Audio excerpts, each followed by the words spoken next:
Bismillahirrahmanirrahim. Assalamualaikum warahmatullahi wabarakatuh. Perkenalkan, nama saya Muhammad Ihsan dengan NIM F01235020 Prodi Ilmu Politik B. Di sini saya akan mereview buku bacaan yang mengenai perihal 6 dekade pengusahaan tanah di Indonesia. Nah, langsung saja perlu teman-teman ketahui bahwa 6 dekade pengusahaan tanah di Indonesia itu merujuk pada periode sekitar tahun 60. Nah, dia menggambarkan bagaimana sih tanah di Indonesia dikuasai, dikelola dan dimanfaatkan oleh berbagai pihak, baik oleh negara, perusahaan dan maupun masyarakat. Nah, istilah ini seringkali mengarah pada dinamika penguasaan tanah yang terjadi pasca kemerdekaan Indonesia.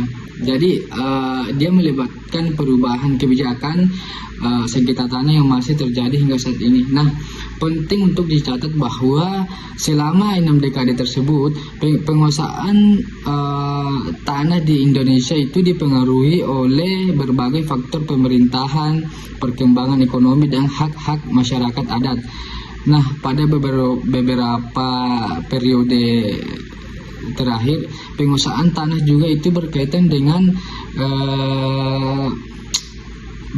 dengan upaya untuk mendukung perkembangan ekonomi melalui perkebunan besar, industri dan pemukiman yang kadang menimbulkan ketimpangan dalam distribusi tanah. Nah, secara garis besar 6 dekade penguasaan tanah ini dia melibatkan banyak pergeseran baik dalam hal kepemilikan tanah, penguasaan lahan dan pengakuan hak-hak tanah oleh masyarakat, termasuk hak atas tanah adat yang terkadang terabaikan. Nah, penguasaan tanah di Indonesia itu melalui berbagai fase penting selama 6 dekade terakhir. Setiap dekade itu mencerminkan perubahan kebijakan sosial dan ekonomi.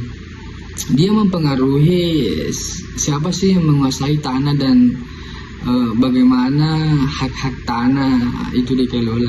Nah, ada beberapa poin yang saya tangkap di buku bacaan tersebut. Poin pertama itu ada dekade pada 1945 sampai dengan 1955. Itu pada awal masa kemerdekaan. Nah, setelah Indonesia merdeka pada tahun 1945, itu penguasaan tanah masih terpengaruh oleh sistem feodal dan kolonial Belanda. Banyak tanah yang dikuasai oleh negara dan perusahaan asing. Nah, pada tahun 1980 pemerintah Indonesia itu mengeluarkan Undang-Undang Pokok Agraria yang biasa kita sebut UU PAI. Dia itu bertujuan untuk mengatur penguasaan tanah agar lebih berpihak pada rakyat. Nah, perlu teman-teman ketahui bahwa apa sih UU PAI itu? Nah, UU PAI singkatan dari Undang-Undang Pokok Agraria. Nah, dia menetapkan jenis-jenis atas hak tanah bisa dimiliki individu atau berbagai hukum. Nah, yang dimaksud di dalamnya adalah hak milik, hak pakai dan hak usaha, dan kemudian ada hak sewa. Nah, namun pada dekade ini implementasi kebijakan agraria belum mengoptimalkan karena kondisi negara yang baru merdeka.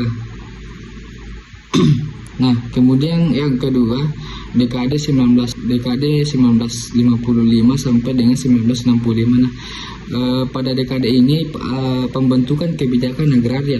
Nah, pada periode ini pemerintah mulai menerapkan UU PAI 1960 yang berusaha untuk mengalihkan penguasaan tanah dari kolonial dan feodal ke tangan rakyat. Namun masih ada banyak kendala dalam pelaksanaannya seperti tanah yang masih dikuasai oleh kelompok elit, perusahaan asing, dan masalah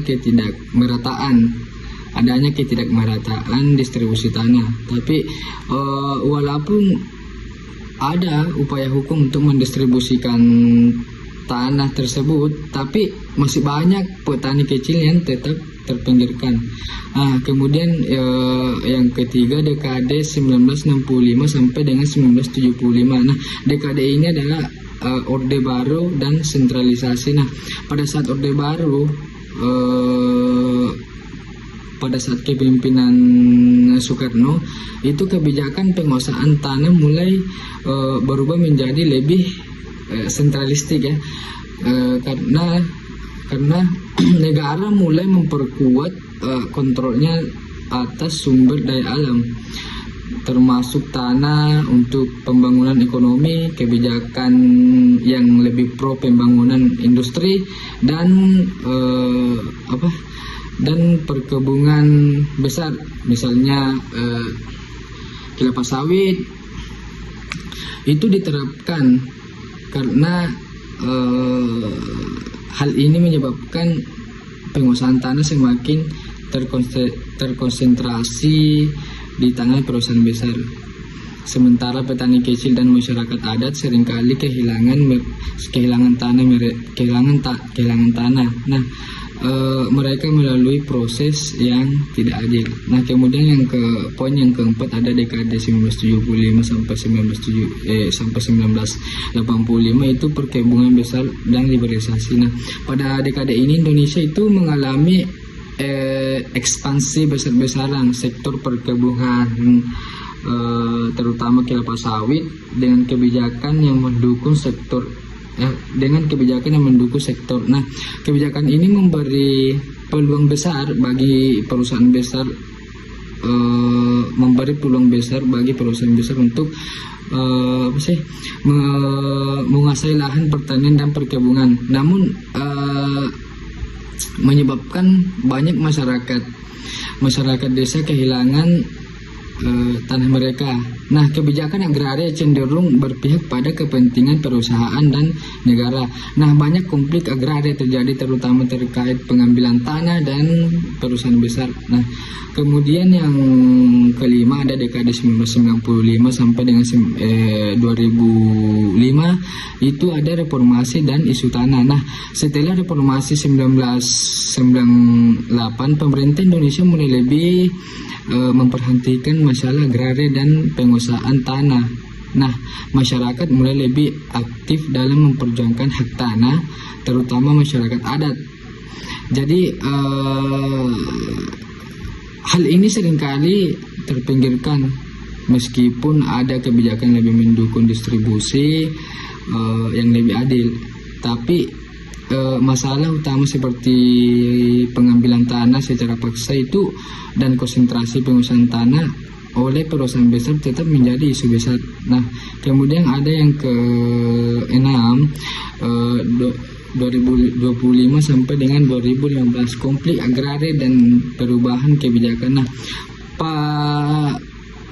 pada dekade ini penguasaan tanah terus menjadi masalah meskipun pemerintah mulai memutuskan kebijakan yang lebih berpihak pada petani kecil dan masyarakat adat, tetapi konflik tanah yang melibatkan perusahaan besar dan masyarakat lokal itu masih sering terjadi. Nah, kebijakan agraria inilah semakin diarahkan untuk memperbaiki ketimpangan sengketa tanah yang melibatkan pihak-pihak yang berkonflik tetap lambat. Nah, kesimpulannya adalah penguasaan tanah di Indonesia telah mengalami berbagai perubahan besar ya, dari masalah awal pasca kemerdekaan hingga saat ini. Namun meskipun sudah ada upaya hukum dan kebijakan agraria untuk mendistribusikan tanah secara adil, tapi masalah ketimpangan penguasaan tanah antara perusahaan besar dan petani kecil itu serta konflik agraria masih terus terjadi. Nah, reforma agraria yang lebih efektif dan solusi untuk menyelesaikan konflik agraria menjadi tantangan utama bagi Indonesia dalam menghadapi pengusahaan tanah. Nah, seperti itulah review bacaan yang saya review. Sekian dan terima kasih. Wassalamualaikum warahmatullahi wabarakatuh.